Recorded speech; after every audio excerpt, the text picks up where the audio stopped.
we're going to talk about how strong correlation can be, okay, and how do we recognize that for these types of scatter plots. So the big key thing here is this is called bivariate data. It's because now we're talking about two variables instead of just one.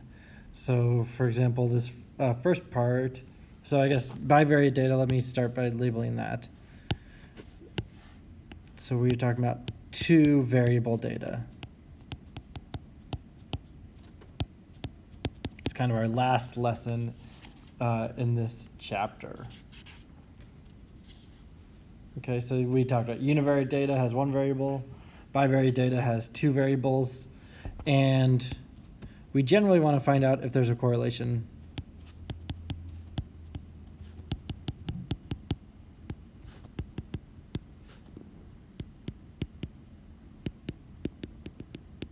And the word correlation just means are the two things related? That's really what we're going for. Okay, so that's kind of what we're thinking for the correlation. Okay. So what happens sometimes is you might have two things that there might appear to be a correlation, but in reality there's not a correlation. So that's kind of what we'll talk about today, looking at a few things. Oops. So first up, let's go ahead and start with the number of past papers this guy did, and then his examination grade. So sorry, there's no, I didn't put down what the book says about it, but basically it says, Mr. Price was interested to find out whether the number of past papers that a student has completed had an effect on the grade they obtained in their final examination. The data he collected is shown below. So basically he's trying to figure out if you turned in more homework, was your grade better? Things like that. That's kind of what he's looking at. So let's go ahead and plot these points. Looks like you guys did pretty well. So if you turned in 2 papers, your grade was about a 48. If you turned in 6 papers, your grade was around a 70. 5 papers, 61. Okay, and we just go ahead and go through this whole thing. 45. 1 paper, 4 papers, 58.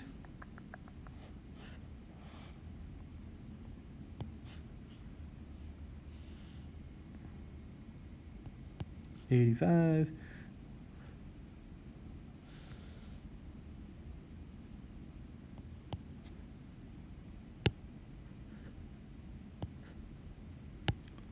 Okay, 3 papers, 55, 12, 96.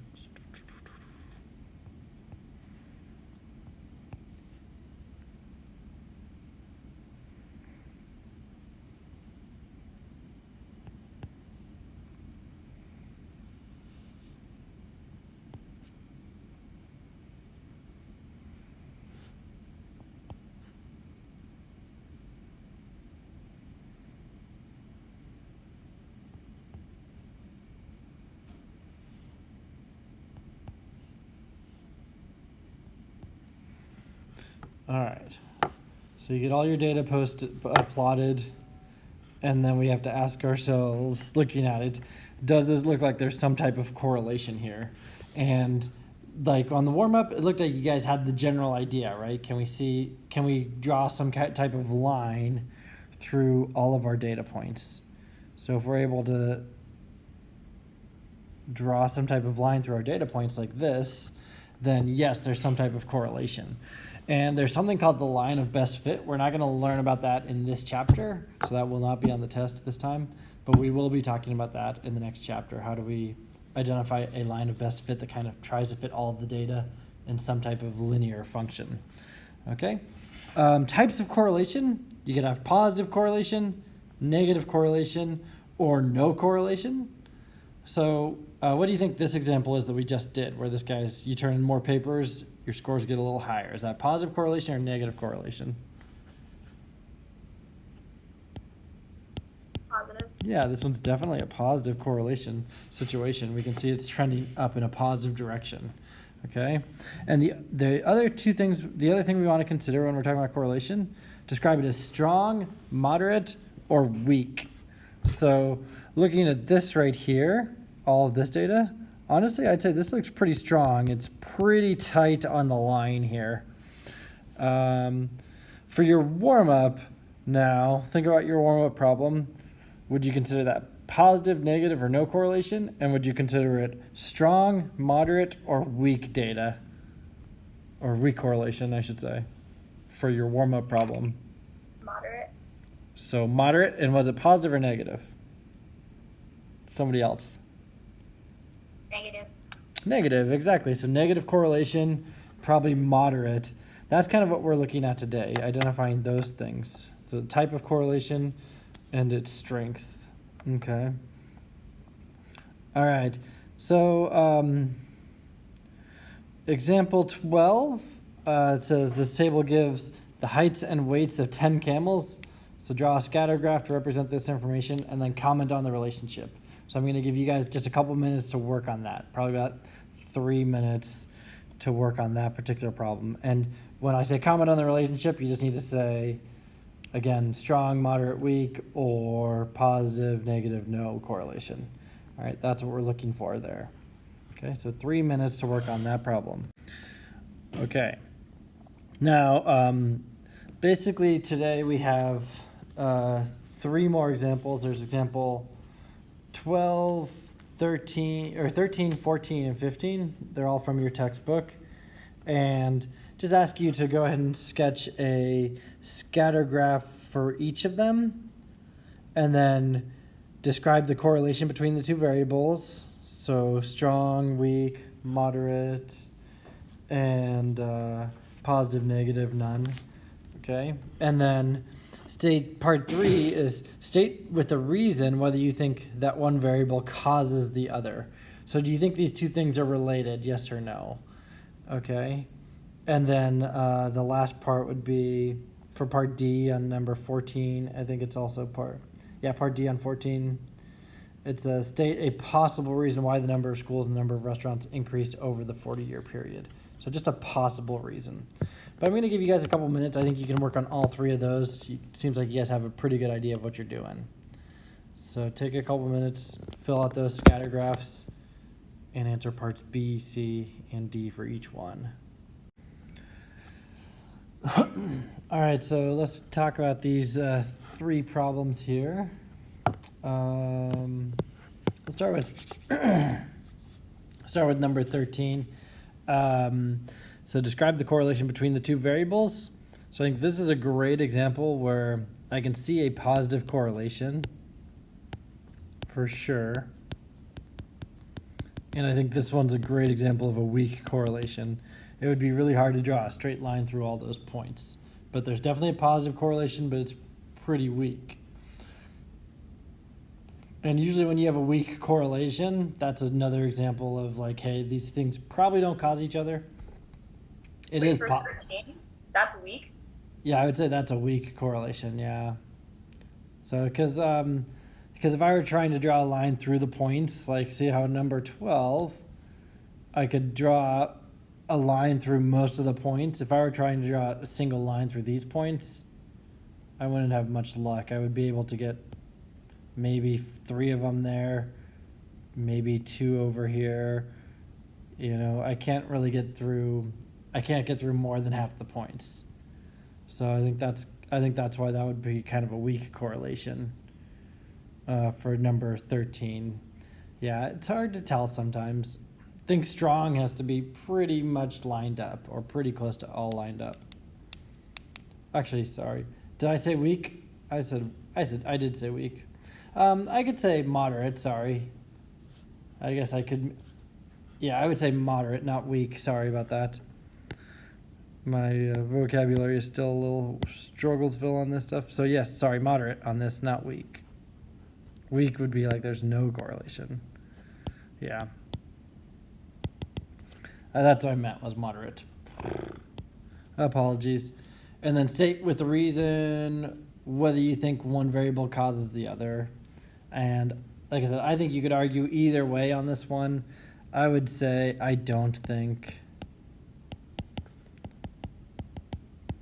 having a larger family means you're going to have more pets. Is that because of like the context, or is that like just because it was a moderate connection? Because of the context. Very important. Good question, Andrew. So definitely a context thing. Okay. On the test, are we gonna have questions where it's our discretion, looking at the context? Yeah, so I would say definitely looking at the context, you could have a question like that. That's really what statistics is about, is context. Can you really relate to things? Let me show you guys something real quick. There's a website called Spurious Correlations. I don't know if you've ever heard of it before, but it's pretty amazing. I've got a great example up here for you right now. So here is an example of the number of people who drowned by falling into a swimming pool and how it correlates with films in which Nicolas Cage appeared in. I mean, that's a pretty strong correlation right there. But I wouldn't say those two things are related at all. That's what spurious correlations is. So see, Nicolas Cage is the black line, and then the red line is the number of people that drowned in a swimming pool. So just kind of a weird thing, you know? So like there are 120 drownings, and he did 4 films that year. So, yeah. So I mean, and there's just a whole bunch of stuff here: per capita cheese consumption, and the number of people who died by becoming tangled in their bed sheets, which is shocking that that's even a thing. The bed sheet tanglings. It's a lot of deaths. Yeah. Anyway, so this is a great example of weird correlations: divorce rates in Maine versus consumption of margarine. Yeah, so this is a great example of just random things that really they're correlated, but they have nothing to do with each other. The age of Miss America and the murders by steam, hot vapors, and hot objects.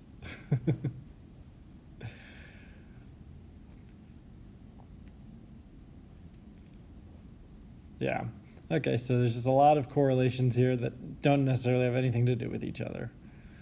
Okay, and they even show the percentages here, which we're going to learn how to run these calculations and figure out the percentage of correlation and run these R tests. All of those things. We'll work on those in the next chapters. Okay, but that's the idea for these correlations and stuff like that. All right. So problem 14, the number of schools, number of restaurants. What do we think for the correlation on this one? Number between the number of schools and the number of restaurants. So positive, negative, none. And then strong, moderate, weak. What do we think?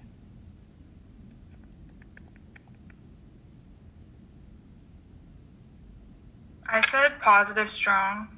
Yeah, I think that's it. That's what you got. Definitely positive, and I would say strong. Again, it's something where we can draw the line pretty much through all the points except for the ones that are literally stacked on top of each other. But yeah, positive, strong. And then we already talked about this a little bit, but whether you think one set of variables causes the other, I'd say it's possible, but you know, like, are students really the ones that are going to be spending the most money at restaurants, or is it going to be adults spending the most money at restaurants, right? But with every student that comes into town and that causes a new school to open, you're also bringing adults into town with that student, okay? So I say, again, you can argue either way on this one as long as you have a good argument and you're able to eloquently state why, okay? So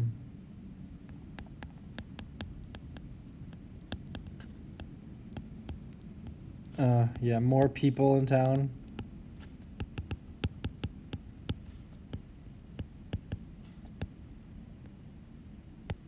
Would create a need for more schools and restaurants.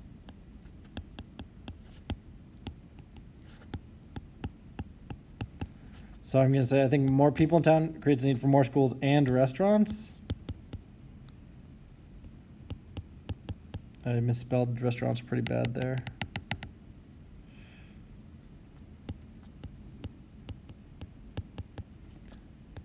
But not necessarily dependent on each other.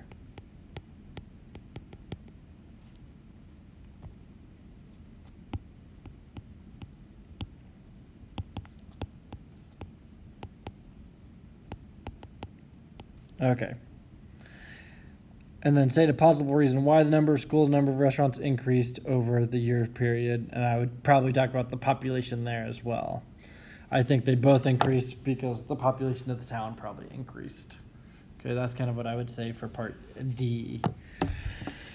All right, and speaking of restaurants, I think on Thursdays I'm gonna have our theme day be like either food or restaurants. So you can talk about your favorite food, or you could talk about your favorite, restaurant.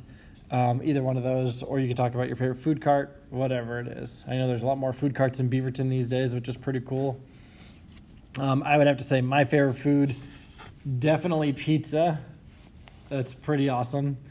I could eat pizza every day. Mrs. Street would not want to eat pizza every day. She still loves pizza, but not as much as I do. As far as a great restaurant, I live on the east side of Portland. I would say there's a really good pizza restaurant called Otto's Pizzeria.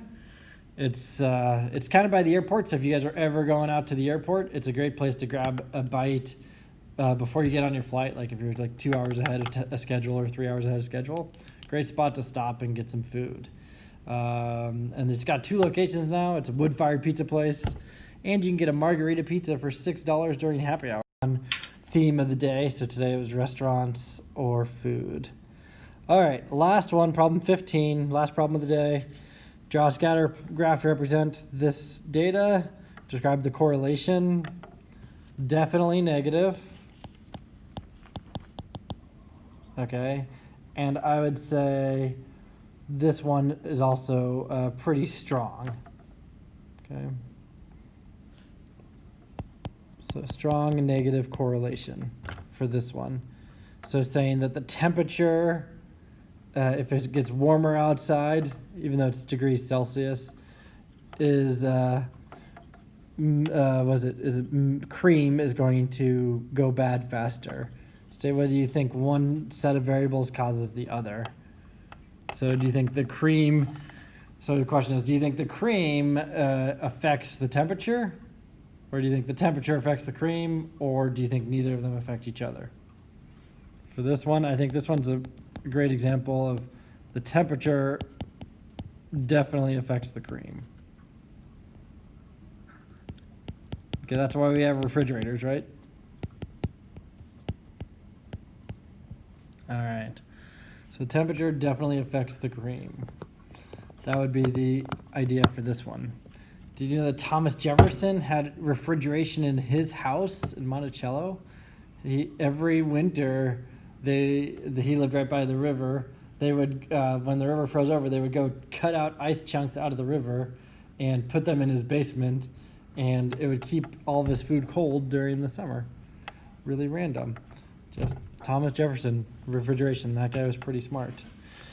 Anyway, all right, that covers everything for today.